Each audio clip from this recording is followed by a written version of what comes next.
En menos de 24 horas, el imperio de 2500 años se desmoronó.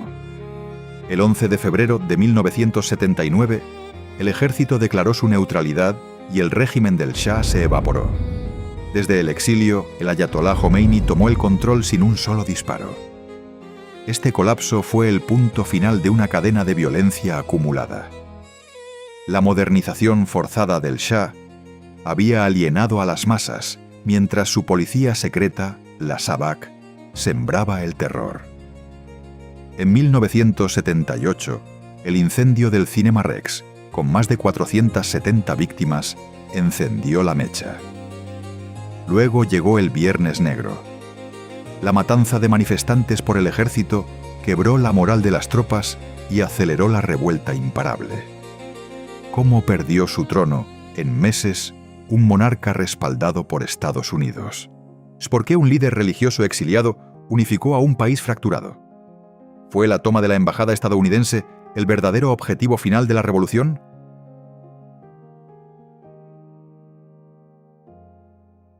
El sol de agosto de 1953 se alzaba sobre un Teherán convulso. Las calles, días antes llenas del fervor nacionalista del primer ministro Mohammad Mossadegh, ahora estaban patrulladas por tanques. Mohammad Reza Pahlavi, el Shahanshah, había regresado de su breve exilio. Su trono, restaurado por un golpe orquestado por las agencias de inteligencia occidentales, ya no descansaba sobre el consentimiento popular, sino sobre dos pilares ominosos: una alianza inquebrantable con Occidente y la promesa de un poder absoluto. Este sería el punto de partida de una era definida por una dicotomía brutal: modernización acelerada y represión sistemática. Traumatizado por la experiencia de casi perder su corona, el Shah emergió con una convicción de hierro: Irán sería arrastrado al siglo XX a cualquier costo. Este sueño tomó forma en enero de 1963 con el lanzamiento de la Revolución Blanca, un paquete de reformas radicales aprobado en un referéndum ampliamente cuestionado. Sus logros, en cifras frías, fueron monumentales. La reforma agraria desmanteló los latifundios de la aristocracia y el clero, distribuyendo tierras a millones de campesinos. Las tasas de alfabetización se dispararon. El derecho al voto femenino fue concedido. Grandes presas, carreteras y complejos industriales transformaron el paisaje. El ingreso petrolero, sí que se multiplicaría una década después, comenzaba a fluir, financiando sueños de grandeza. Pero bajo el barniz de progreso, se incubaba una fractura profunda. La Revolución Blanca no fue una revolución desde abajo, sino un decreto desde un trono cada vez más aislado. El Shah, vistiendo uniformes impecables, se veía a sí mismo como un monarca filósofo, un heredero de Ciro y un socio de Washington. Su visión era secular y autoritaria. Para consolidarla, en 1975, disolvió el sistema de partidos y los reemplazó con un partido único: el Rastakiz, o Resurgimiento. Todos los iraníes adultos debían unirse bajo la amenaza de ser declarados traidores. Esta medida alienó incluso a las clases medias urbanas que se habían beneficiado de su régimen. El país se partió en dos realidades paralelas: los bulevares iluminados de Teherán, con sus boutiques y clubes nocturnos, y el Irán profundo de los bazares, las mezquitas y las aldeas de adobe, donde la vida seguía marcada por las oraciones y las tradiciones centenarias.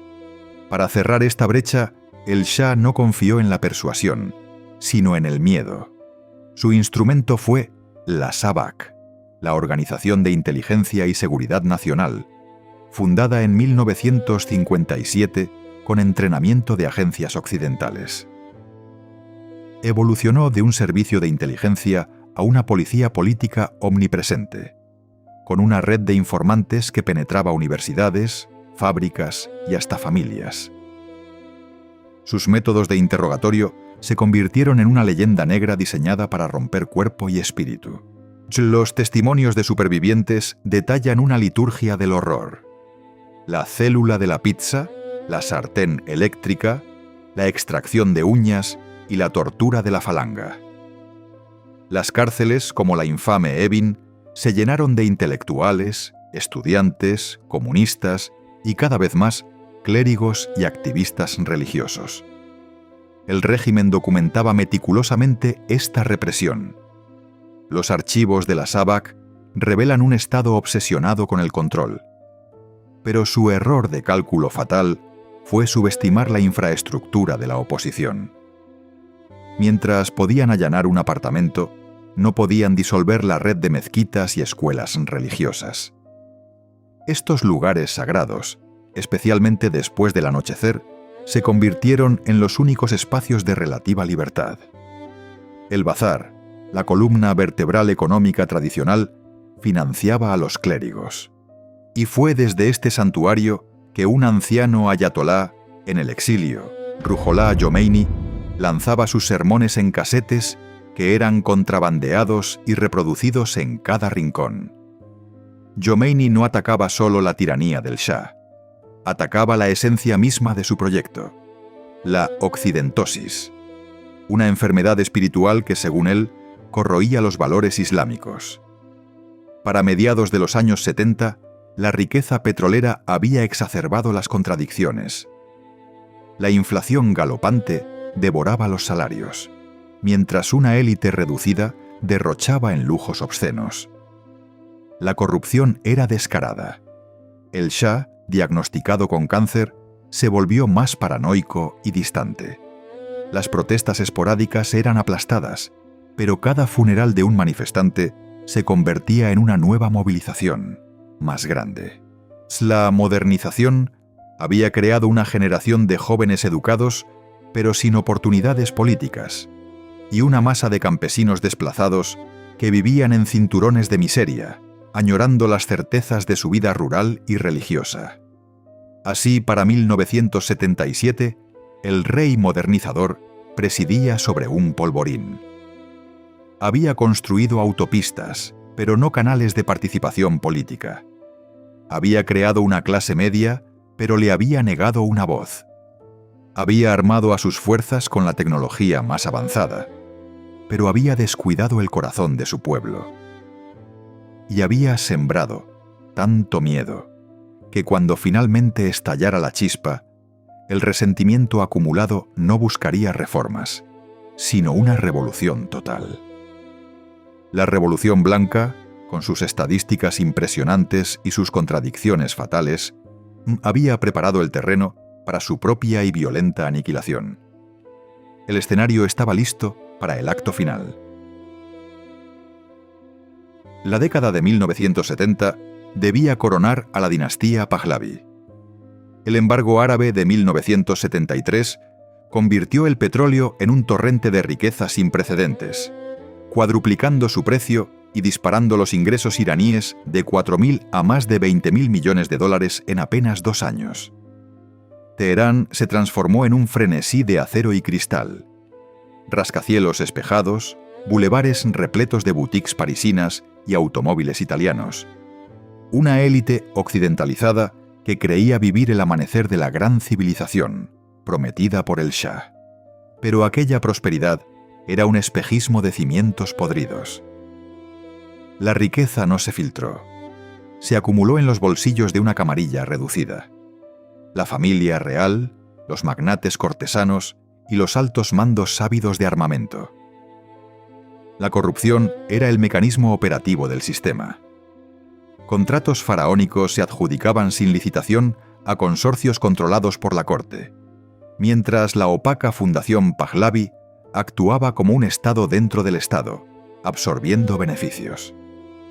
En los puertos, los cargamentos de lujo para los palacios evadían aranceles que hubieran construido escuelas en las provincias. El impacto en el pueblo fue catastrófico. Una inflación galopante, liberada por la inundación de petrodólares, devoró los salarios. El costo de la vida urbana aumentó más de un 70% en 4 años. En los mercados de Teherán y Isfahán o Mashhad, las amas de casa contaban sus riales con desesperación mientras los precios de los alimentos básicos se duplicaban. Campesinos atraídos por el espejismo urbano se hacinaban en asentamientos de barro y chapa, desde donde veían las luces de las villas de mármol en Shemirán, donde las fiestas de la élite seguían hasta el amanecer. En esta brecha obscena, la temida Sabak se erigió como el instrumento de contención del régimen. Su red de decenas de miles de informantes se infiltró en fábricas, universidades y hasta en las salas de reunión religiosa. Pero su verdadero poder residía en la sombra de centros como la notoria prisión de Evin, donde, según informes de Amnistía Internacional y testimonios de supervivientes, se aplicaba un catálogo sistemático de torturas diseñado para quebrar cuerpo y alma. El enemigo ya no era solo el comunista. Era cualquier voz crítica, desde el estudiante secular hasta el comerciante del bazar. Fue en este caldo de cultivo de resentimiento y terror donde el clero chiita, con sus raíces profundas, encontró su momento. Y una voz, grabada en cintas de casete que se reproducían en secreto, resonó con claridad profética. La del ayatolá Ruhollah Jomeini, desde su exilio en Najaf. Jomeini no hablaba de economía política, sino de pureza moral, justicia divina y traición nacional. En sus sermones distribuidos clandestinamente, enmarcaba la crisis como consecuencia directa de la apostasía del Shah. La Revolución Blanca era un ataque al Islam. La cultura occidental, una nueva era de ignorancia pagana, la corrupción, un pecado. El Shah era un tagut, un tirano idólatra que gobernaba en oposición a Dios. En este mensaje, simple y potente, electrizó a los desposeídos. Los jóvenes campesinos convertidos en obreros encontraron en él una dignidad que el proyecto secular les negaba. Los comerciantes del bazar, ahogados por los monopolios reales, hallaron en la red clerical un sistema de apoyo.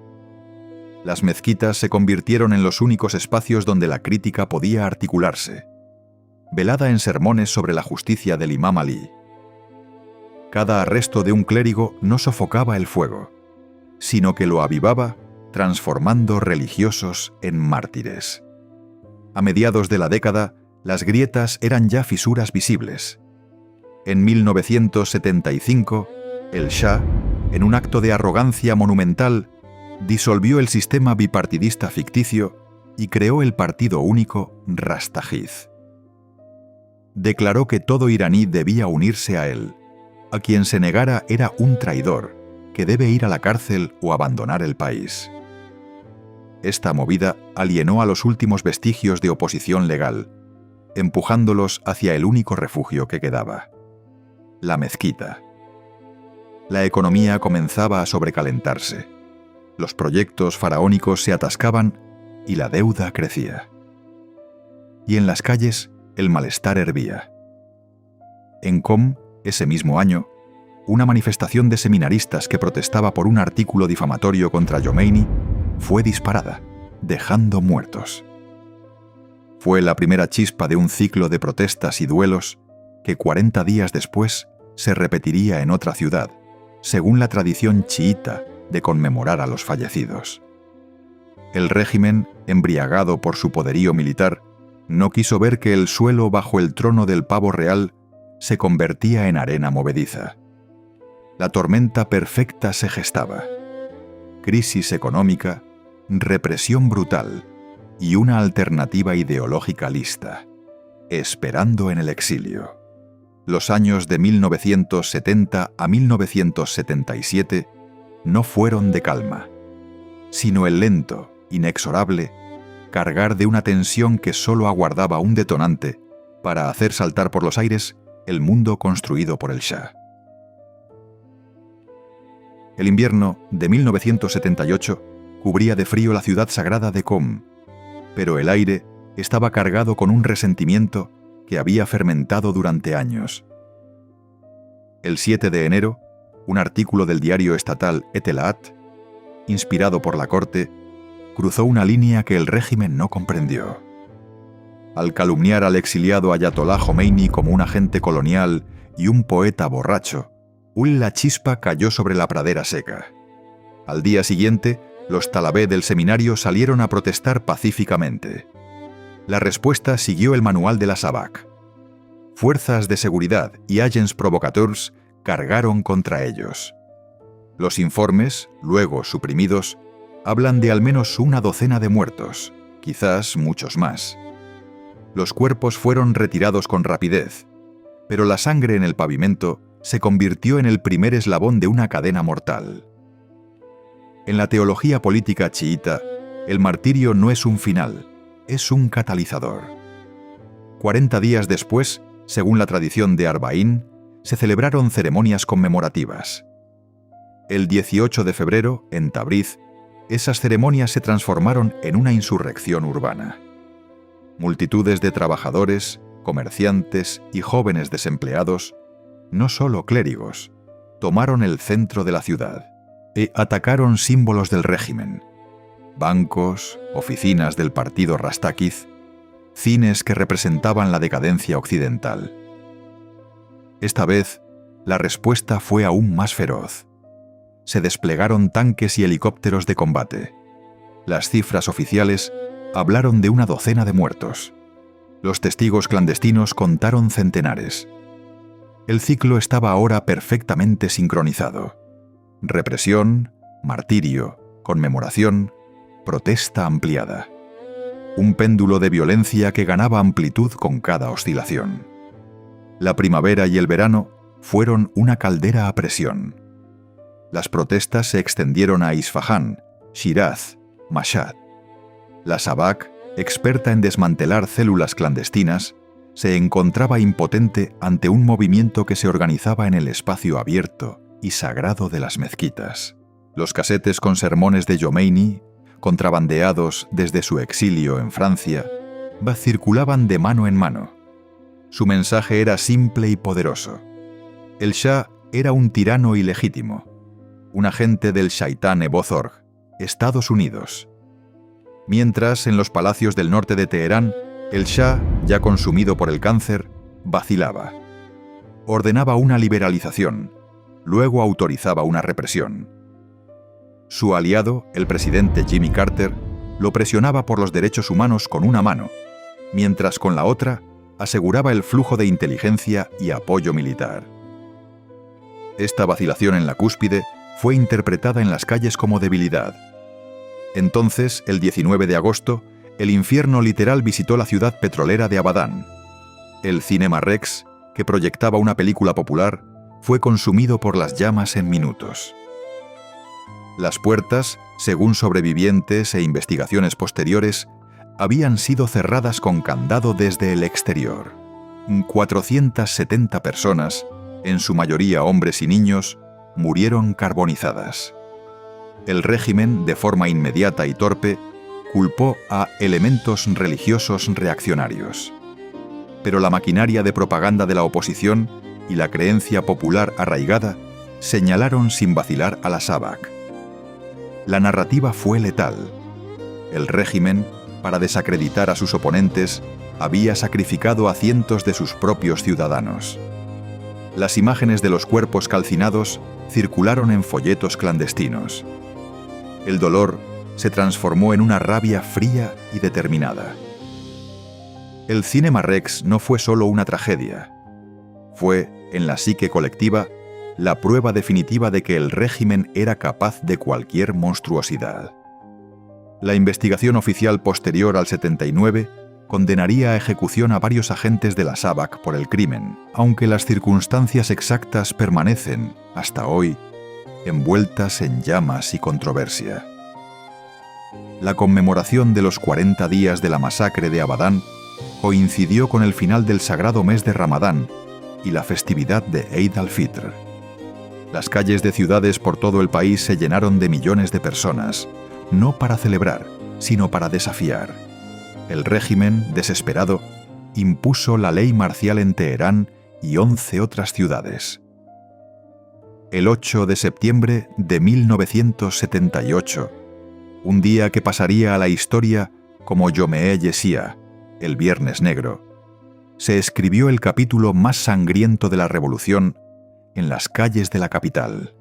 Desde primera hora, multitudes estimadas entre 100.000 y medio millón de personas convergieron en la Plaza Jaleh, en el distrito obrero del sur de Teherán, desafiando la ley marcial. No portaban armas. Llevaban pancartas con la imagen de Jomeini y gritaban consignas. El contingente militar, compuesto en gran parte por jóvenes conscriptos de origen rural, se enfrentó a una masa humana imparable. Los documentos del alto mando, posteriormente incautados, muestran órdenes contradictorias: contener, dispersar, pero sin especificar cómo. Al mediodía, según testimonios oculares recogidos por periodistas internacionales y comisiones de derechos humanos, los soldados, rodeados y presionados, abrieron fuego. No fueron disparos de advertencia. Fue fuego directo y sostenido de fusiles GG-3 y ametralladoras, primero en la Plaza Jaleh y luego en otros puntos de la ciudad. Helicópteros de la Guardia Imperial sobrevolaron las multitudes. Testigos describieron a francotiradores en los tejados disparando a discreción. Si la carnicería fue metódica, se impidió el acceso a las ambulancias. Los cuerpos fueron recogidos en camiones militares y llevados a un destino desconocido, en un intento de ocultar la magnitud. El régimen anunció 87 muertos. Jomeini, desde el exilio, habló de 15.000 mártires. La verdad, reconstruida por historiadores, se sitúa en varios centenares, quizás más de 1.000. Pero la cifra exacta es menos importante que el efecto psicológico y político. El Viernes Negro quebró el último vestigio de legitimidad del Shah. Para millones de iraníes, fue la prueba de que su rey les había declarado la guerra. Y de manera crucial, fracturó la columna vertebral de su régimen: el ejército. Los conscriptos, muchos llorando, mientras apretaban el gatillo contra compatriotas que gritaban: «Hermano soldado, ¿por qué matas a tu hermano?», se regresaron a sus barracas traumatizados. La deserción, que había sido un goteo, se convirtió en inundación. Se estima que, a partir de septiembre, hasta 12.000 soldados abandonaban sus puestos cada día, llevando consigo sus armas y un profundo resentimiento. Se unían a las milicias populares que se formaban en los comités de los barrios. El ejército, la última institución que podía salvar a la monarquía, comenzó a desangrarse. La neutralidad, ese concepto fatal para el régimen, empezó a ser susurrado entre los oficiales de rango medio. El Shah había intentado apagar el fuego con gasolina, y ahora las llamas lamían las puertas de sus cuarteles. El incendio era imparable.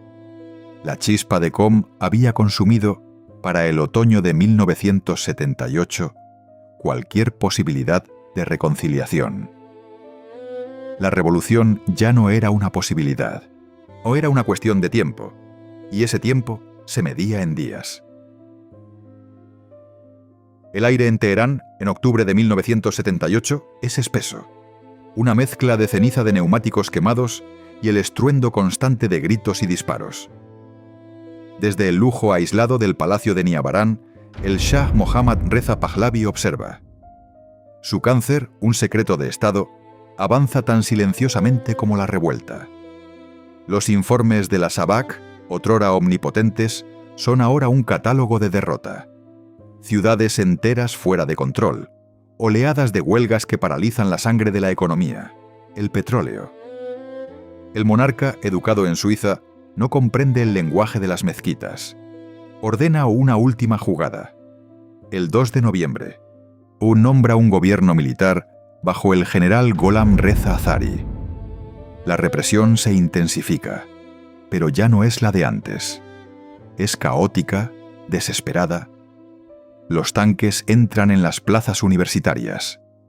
Soldados, muchos jóvenes conscriptos de los mismos pueblos que ahora arden, reciben órdenes de disparar. Los testimonios recogidos luego por comisiones revolucionarias describen fusilamientos selectivos de agitadores y cuerpos dejados en las calles como advertencia. En los comités de la SAVAK, los métodos de interrogatorio, la Kapani que aplasta dedos, las descargas eléctricas, la simulación de ejecución, se aplican con renovada ferocidad. Pero cada funeral, por el ritual chiita de los 40 días, se convierte en una nueva protesta masiva. Un ciclo de sangre y movilización que el régimen no puede romper. Mientras, en Neauphle-le-Château, un suburbio de París, un viejo ayatolá de mirada gélida orquesta la sinfonía final. Ruhollah Jomeini, desde su exilio de 15 años, ha comprendido el poder de los medios modernos. Sus discursos, grabados en casetes, son contrabandeados a Irán y reproducidos en mezquitas, convirtiendo cada Huseiniyya en un cuartel de resistencia. Sus declaraciones a la prensa occidental son modelos de ambigüedad táctica, prometiendo libertad para atraer a intelectuales y marxistas desencantados. Pero su mensaje central para Irán es inflexible. Nada de compromiso. El Shah debe irse. El régimen Taghuti, idólatra, debe ser erradicado. Cuando el Shah, en un último acto de vacilación, libera a 1.120 presos políticos a finales de noviembre, Jomeini lo califica de truco insignificante. La maquinaria revolucionaria ya es autónoma, alimentada por una rabia que él canaliza, pero no controla. En Teherán, la descomposición es total. El gobierno militar de Azari es un tigre de papel. La economía se hunde, la basura se acumula, escasea el combustible. La última columna del trono, el alto mando del ejército, se agrieta. Los oficiales ven la desmoralización de sus tropas. Los conscriptos, presionados entre las órdenes de disparar a compatriotas y las llamadas de los clérigos, desertan en masa. 12.000 por día, según estimaciones de inteligencia estadounidense filtradas posteriormente. Llegan con sus uniformes, y a veces con sus armas, a los comités islámicos que brotan en los barrios. Un ejército teórico de 280.000 hombres se desangra.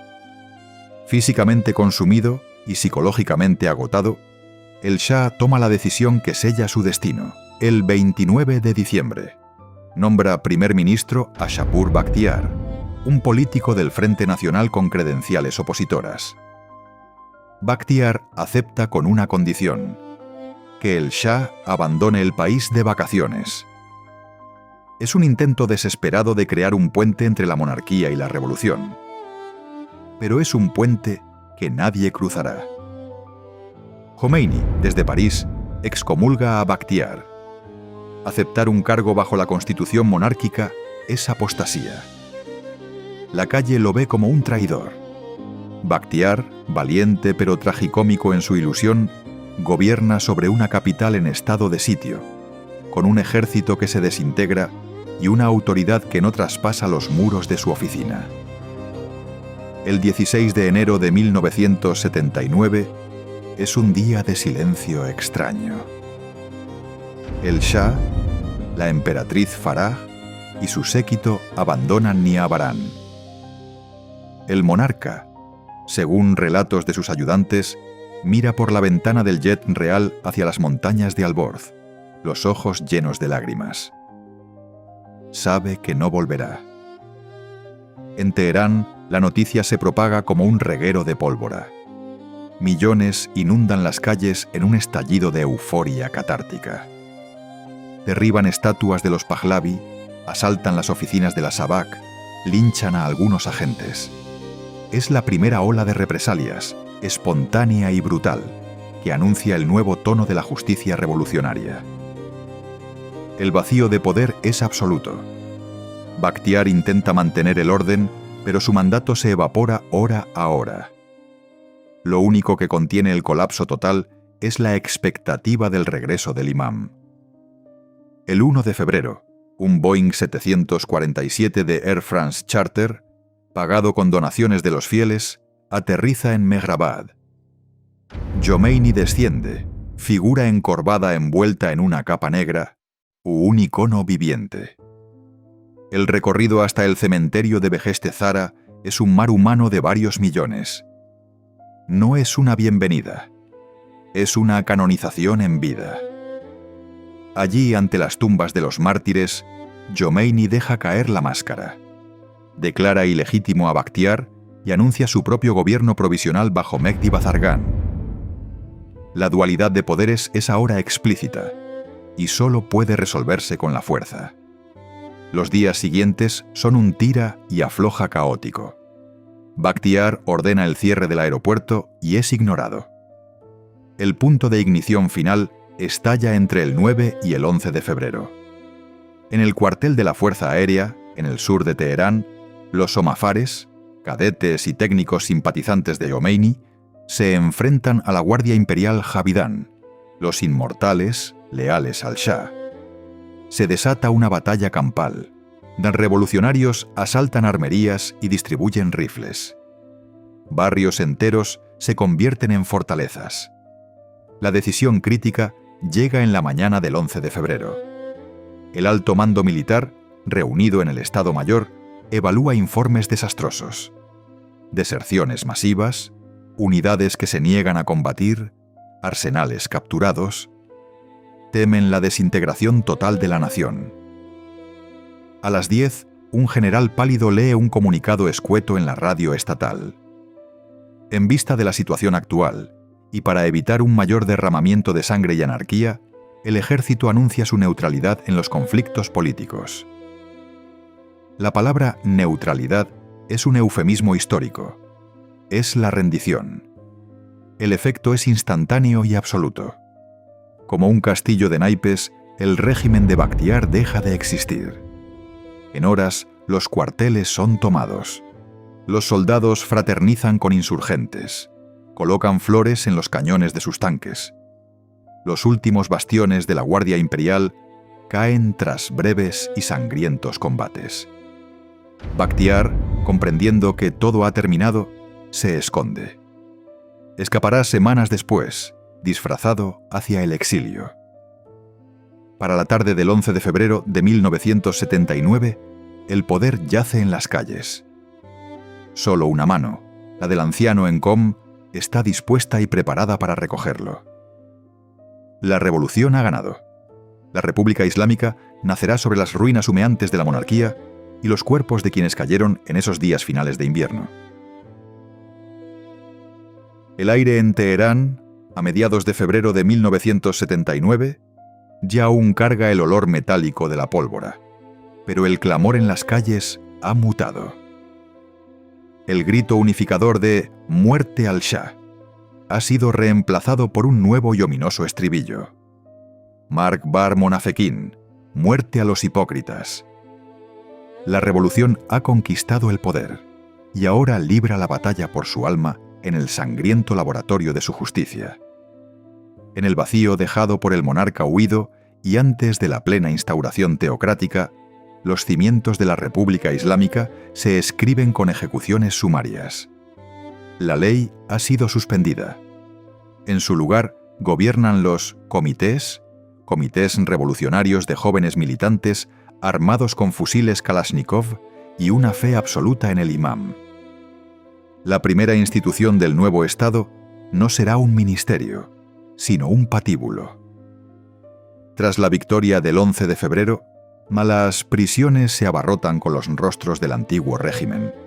Oficiales de la SAVAK, generales, ministros.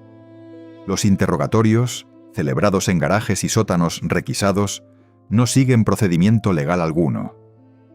Testimonios, recogidos posteriormente por organizaciones internacionales, describen sesiones de tortura metódica con un objetivo claro: no obtener información, sino extraer la confesión pública, un ritual de purificación para la nueva era.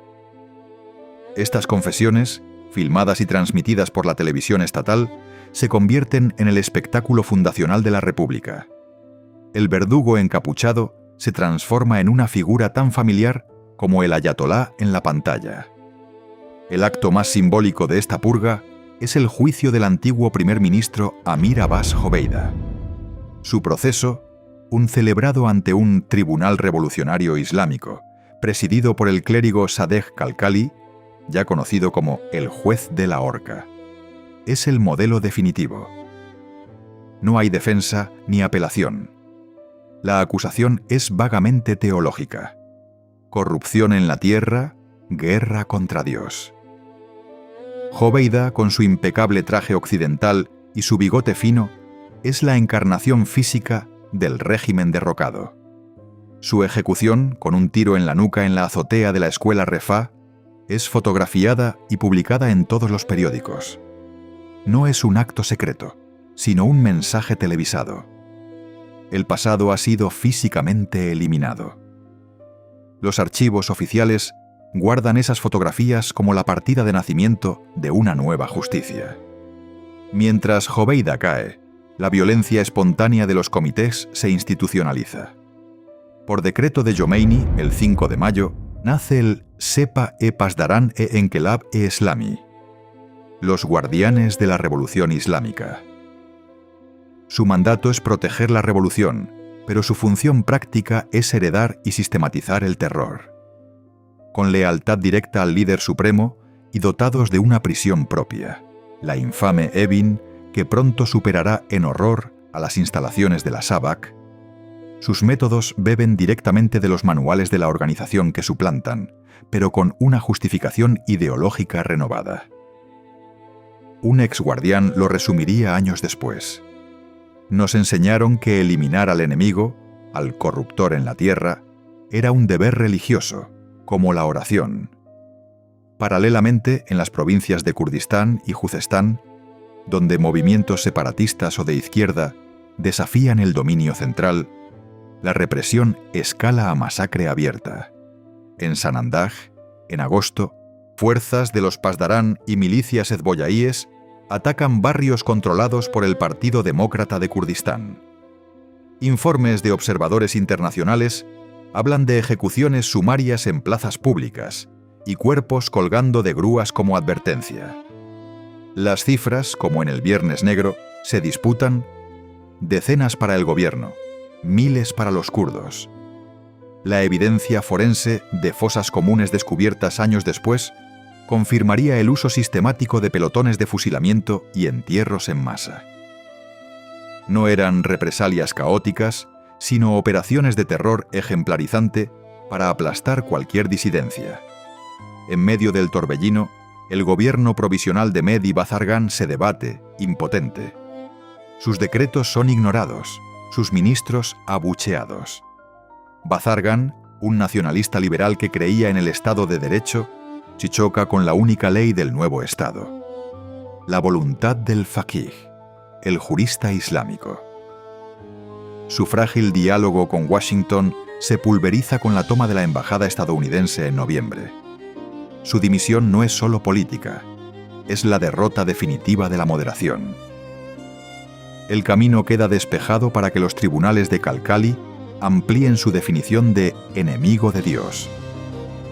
Ahora el blanco ya no son solo los chavistas, sino también los marxistas, los intelectuales secularistas, las mujeres que se resisten al hijab obligatorio. El referéndum del 31 de marzo se celebra en este clima de miedo y euforia controlada. La papeleta es deliberadamente simple. ¿Está BIM a favor del establecimiento de una república islámica en Irán? ¿Sí o no? No hay debate constitucional. Bajo la custodia de milicianos, una población exhausta y atemorizada por las ejecuciones diarias deposita su voto. El resultado, un abrumador 98.2% a favor, es exhibido al mundo como una legitimación democrática incontestable. Pero los archivos internos revelan la realidad. Presiones sistemáticas, votos públicos bajo la mirada de los comités. El sí masivo no fue un voto de opción, sino un acto de sumisión y supervivencia. El sello colectivo en un contrato social escrito con las sentencias de los tribunales revolucionarios. Así, al terminar la primavera de 1979, la República Islámica nace con una doble identidad inscrita en su acta fundacional. Por un lado, la cifra estadística del 98.2%, exhibida ante las cámaras internacionales. Por el otro, el registro secreto de los pelotones de fusilamiento, las confesiones forzadas en los sótanos de Evin y las fosas anónimas en las montañas kurdas. Una nación construida simultáneamente sobre el pilar de la voluntad popular y sobre el cemento fresco de las tumbas de sus primeros enemigos. El mecanismo de represión ya no es una policía secreta al servicio de un rey, sino una milicia ideológica y unos tribunales teocráticos que responden ante una autoridad que se considera divina. La revolución ha terminado. El terror, institucionalizado, acaba de comenzar. La chispa que incendiaría una crisis global se encendió con una decisión médica. El 22 de octubre de 1979, el presidente Jimmy Carter autorizó la entrada del depuesto Shah a Estados Unidos para tratar su cáncer linfático. En Teherán, este gesto humanitario fue interpretado como el preludio de otro golpe de Estado, un eco envenenado de 1953. La mecha prendió en un polvorín de ira antiimperialista, minuciosamente preparado por los clérigos radicales del círculo del ayatolá Jomeini. La mañana del 4 de noviembre, un domingo, unos 300 estudiantes islamistas se congregaron frente a los muros de la embajada estadounidense. Lo que comenzó como una protesta escaló con precisión aterradora. Las puertas cedieron. Los manifestantes, armados con cortadores de alambre y una ferviente convicción, irrumpieron en el complejo. 76 empleados fueron capturados. No era un acto de caos, sino una operación meticulosa. Los estudiantes, muchos entrenados por comités revolucionarios, llevaban vendas naranjas de identificación y actuaban con disciplina militar. Su objetivo era claro: canjear vidas por la extradición del Shah y una disculpa histórica de Washington. Las imágenes transmitidas al mundo poseían un poder simbólico devastador. Jóvenes con pañuelos vendando los ojos a agentes de la CIA, banderas estadounidenses ardiendo en los techos y el escrutinio público de miles de documentos confidenciales, luego publicados como los documentos de la guarida del espía. Para el régimen naciente, la embajada era un microcosmos del imperialismo, listo para ser diseccionado. Para Occidente, era una violación atroz del derecho internacional. Internamente, la crisis ejecutó un golpe de Estado dentro de la revolución, y el primer ministro provisional, Mehdi Bazargan, y su ministro de Exteriores, Ibrahim Yazdi, condenaron la toma. Al acudir a la embajada, fueron abucheados y humillados por los estudiantes, que solo respondían ante Jomeini. Al comprender que su autoridad había sido anulada, Bazargan dimitió al día siguiente. Jomeini aceptó la renuncia de inmediato. Con un solo movimiento, los radicales eliminaban a la última figura secular de peso. Jomeini bendijo la acción, llamándola la Segunda Revolución, más grande que la primera. La crisis de los rehenes se convirtió en el crisol perfecto para forjar la teocracia, purgando a los aliados liberales y de izquierda. La vida dentro del complejo se transformó en un calvario psicológico prolongado, y en los 52 rehenes que permanecerían cautivos durante 444 días, tras liberaciones selectivas, enfrentaron un régimen de terror intermitente. Sufrieron simulacros de ejecución en el patio, con rifles siendo amartillados a sus espaldas. El sonido constante de la multitud, las luces perpetuas y la incertidumbre absoluta erosionaban su resistencia. Los guardias alternaban entre fanatismo ideológico y una curiosidad casi infantil sobre América. Algunos rehenes soportaron un aislamiento total en celdas oscuras. Otros fueron utilizados como herramientas de propaganda, forzados a participar en amañadas conferencias de prensa. La respuesta de Carter fue una mezcla paralizante de diplomacia y preparativos militares. sanciones económicas, activos congelados y una demanda en la Corte Internacional de Justicia chocaron contra la intransigencia calculada de Teherán. Carter, un presidente definido por su moralismo, quedó atrapado entre el deber de rescatar a sus ciudadanos y el temor a una masacre. Su imagen pública se transformó de líder confiable a símbolo de impotencia, observado por un calendario que marcaba cada día de cautiverio en los noticieros nocturnos.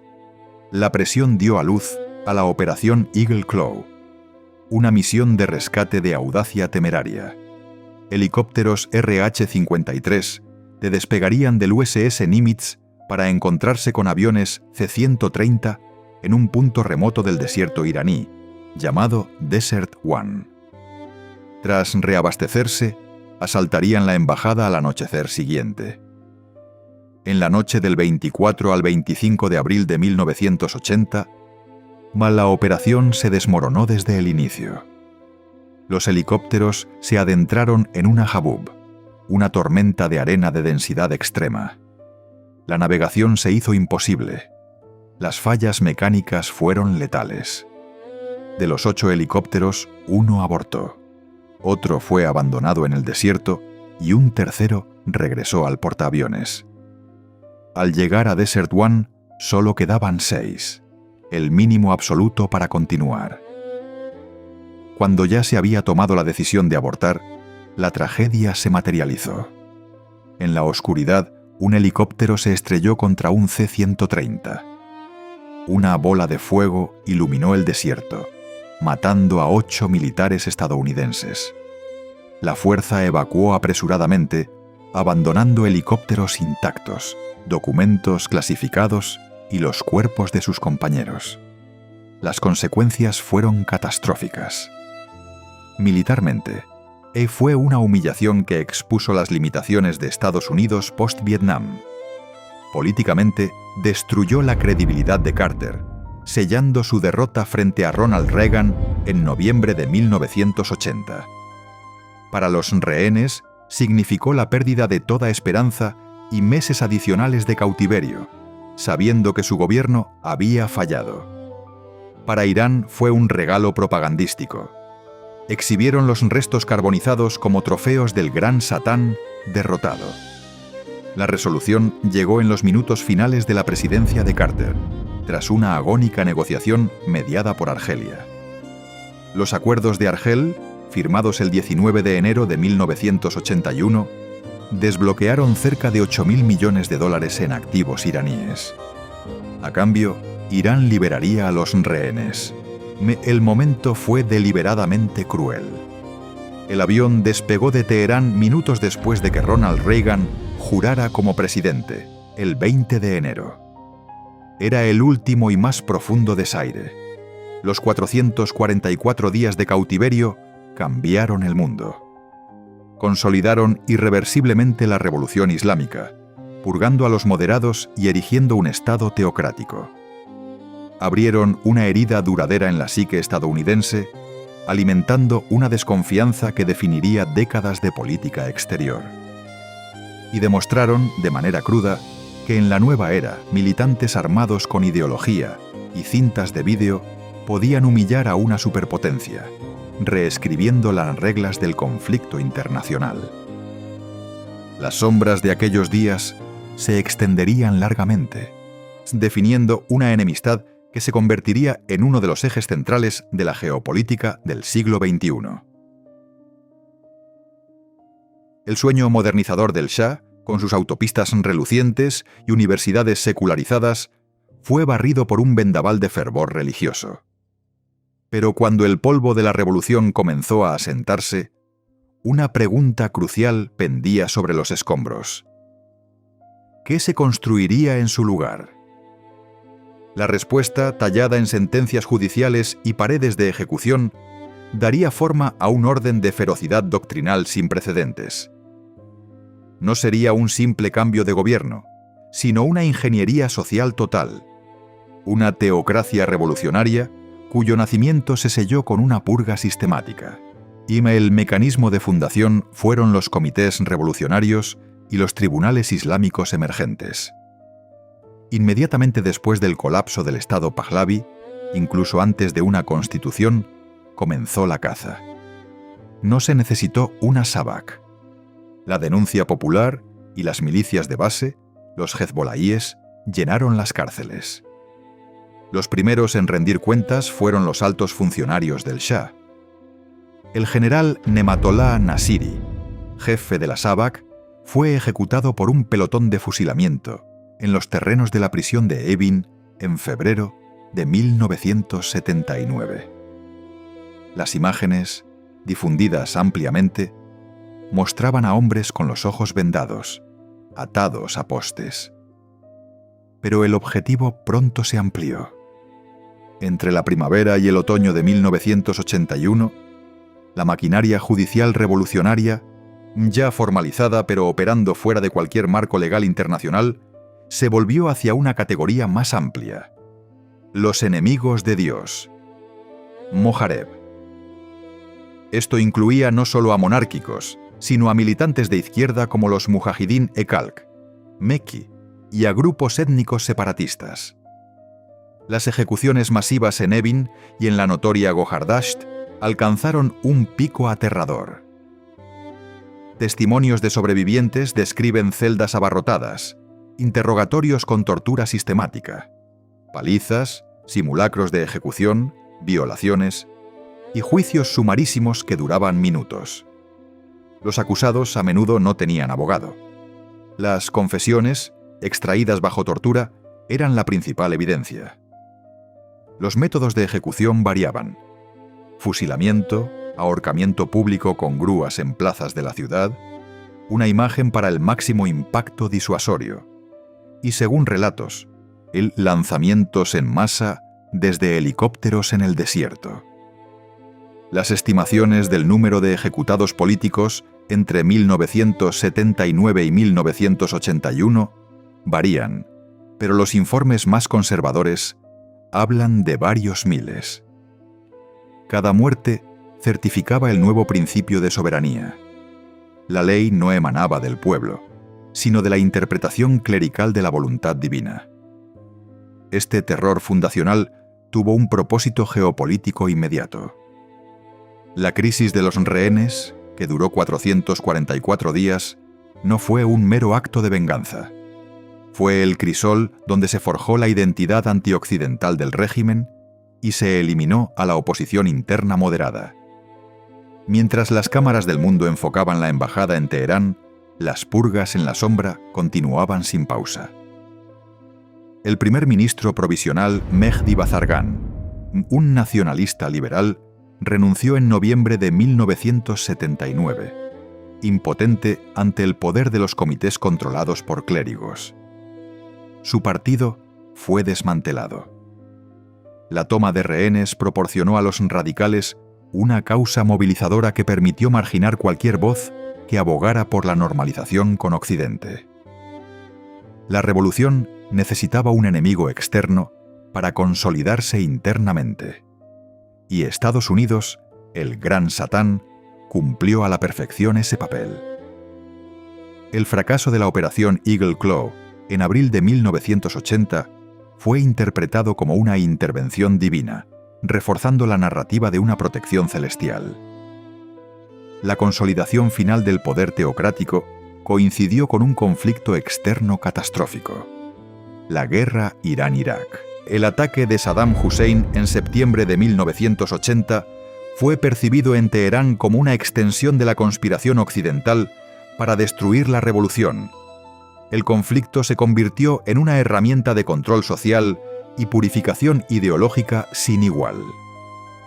En el frente se desplegaron oleadas humanas de basijíes, jóvenes voluntarios, a menudo adolescentes, contra campos de minas y alambre de púas iraquíes. Su martirio fue glorificado en una iconografía omnipresente. En la retaguardia, la guerra justificó la intensificación de la represión. Cualquier disidencia podía ser etiquetada como traición. Las ejecuciones de presos políticos, particularmente del Meca, alcanzaron un nuevo y horrendo clímax en 1988. En julio y agosto de ese año, Si tras el alto el fuego con Irak y ante un inminente avance militar del Meki, el régimen llevó a cabo lo que los sobrevivientes han denominado la masacre de presos políticos. En unas pocas semanas, comisiones de la muerte recorrieron las prisiones. Se calcula que entre 2.500 y 5.000 personas, hombres y mujeres, muchos de los cuales ya habían cumplido condenas, fueron ejecutadas en secreto y enterradas en fosas comunes. Lugares como el cementerio de Cabarán se convirtieron en secretos a voces, terrenos baldíos donde las familias iban a llorar en silencio. El legado de este nacimiento violento es un Estado cuya arquitectura de poder permanece congelada en la lógica revolucionaria de 1979. El Velayat-e Faqih, principio que concentra el poder supremo en el líder supremo, es la piedra angular de un sistema diseñado para resistir la evolución política.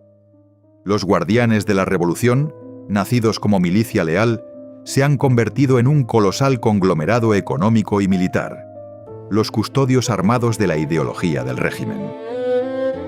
La confrontación con Occidente, especialmente con Estados Unidos e Israel, no es una mera política exterior. Es un pilar de legitimidad doméstica, un mito fundacional constantemente renovado. Pero este orden, forjado en el fuego de las ejecuciones y solidificado en los frentes de la guerra, lleva consigo las semillas de su propia tensión perpetua. La sociedad iraní, educada y urbanizada, ha experimentado repetidos estallidos de descontento. En 1999, en 2009, en 2019 o en 2022, donde las consignas no solo claman por reformas económicas, sino directamente contra el principio del Velayat-e Faqih. Cada protesta es sofocada con los métodos del manual revolucionario original: detenciones masivas, tribunales injustos, ejecuciones ejemplares. El contraste es desgarrador. Una nación de jóvenes conectados globalmente, gobernada por una estructura de poder cuya visión del mundo se cristalizó en las prisiones y trincheras de hace 4 décadas. El sueño modernizador del Shah fue destruido por su autoritarismo y desconexión.